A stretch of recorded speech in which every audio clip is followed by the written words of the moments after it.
Hi everyone, welcome to Swapna's kitchen.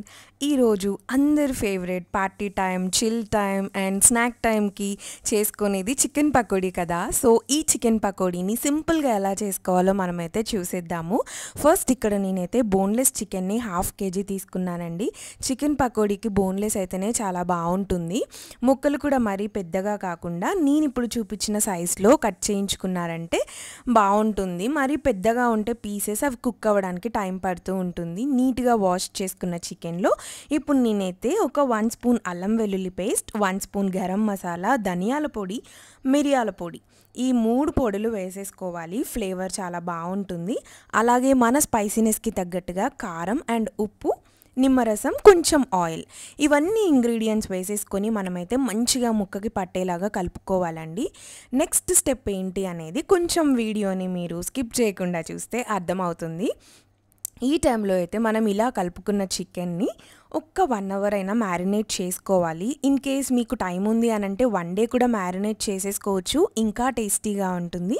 నేనైతే ఇక్కడ 1 hour వరకు మ్యారినేట్ చేసుకున్నాను. ఇలా పెట్టుకున్న చికెన్ని మనం ఫ్రిడ్జ్లో అయినా పెట్టుకోవచ్చు అండి. ఫ్రిడ్జ్లో నుండి తీసిన తర్వాత నేను ప్రాసెస్ అయితే చూపిస్తున్నాను.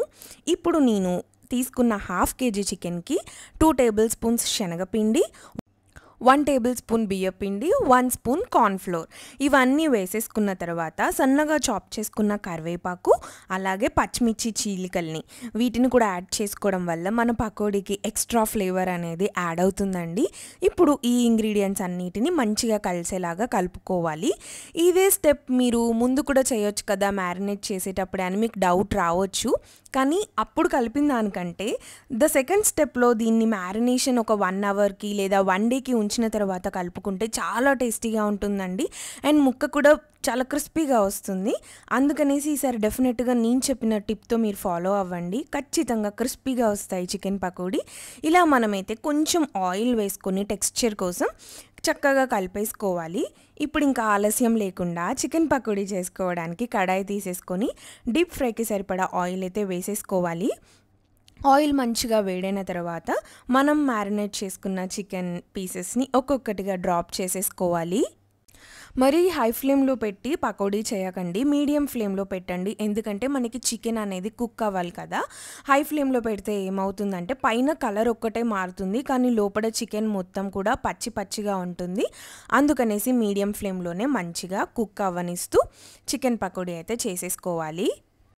వంట రాని వాళ్ళు కూడా ఈజీగా చేసేసుకోవచ్చు అండి. అంత సింపుల్గా ఉంటుంది చికెన్ పకోడీ రెసిపీ అయితే. అండ్ మీలో ఎంతమందికి చికెన్ పకోడీ అంటే ఇష్టమో నాకైతే ఖచ్చితంగా కమెంట్స్లో షేర్ చేసుకోవాలి. అండ్ మీరు ఎలా చేస్తారు, డిఫరెంట్గా చేస్తారా లేకపోతే ఇంకేమన్నా ఇంగ్రీడియంట్స్ యాడ్ చేస్తారా ఈ పకోడీకి, నాకైతే చెప్పండి. నెక్స్ట్ టైం నేను కూడా మీరు షేర్ చేసిన ఇంగ్రీడియంట్స్ వేసి ట్రై చేస్తాను. సో పకోడీ చూస్తున్నారు కదా, పర్ఫెక్ట్ కలర్ వచ్చాయి. ఆ కలర్ వచ్చిన తర్వాత మనమైతే తీసేసుకోవచ్చండి. ఇక్కడ నేను పచ్చిమిర్చి, కరివేపాకు కూడా మనం చికెన్ కలిపేటప్పుడే ఎందుకు వేసానంటే చికెన్ ముక్కకి ఆ కరివేపాకు అండ్ పచ్చిమిర్చి అనేది స్టిక్ అవుతుంది. దానివల్ల మనం పకోడీ తినేటప్పుడు పచ్చిమిర్చి స్పైసీనెస్ అండ్ ఆ కరివేపాకు ఫ్లేవర్ అనేది చాలా యమ్మీగా ఉంటుంది. ఇంకెందుకు ఆలస్యం, ఈ వీకెండ్కి మీరు కూడా ఈ చికెన్ పకోడీ రెసిపీని ప్లాన్ చేసేసేయండి. మీకు ఎలా వచ్చిందో నాకు కమెంట్స్లో చెప్పండి. మన వీడియోని లైక్, షేర్ చేయండి, అలాగే కమెంట్ చేయండి. మన ఛానల్ని సబ్స్క్రైబ్ చేసుకోండి. బాయ్.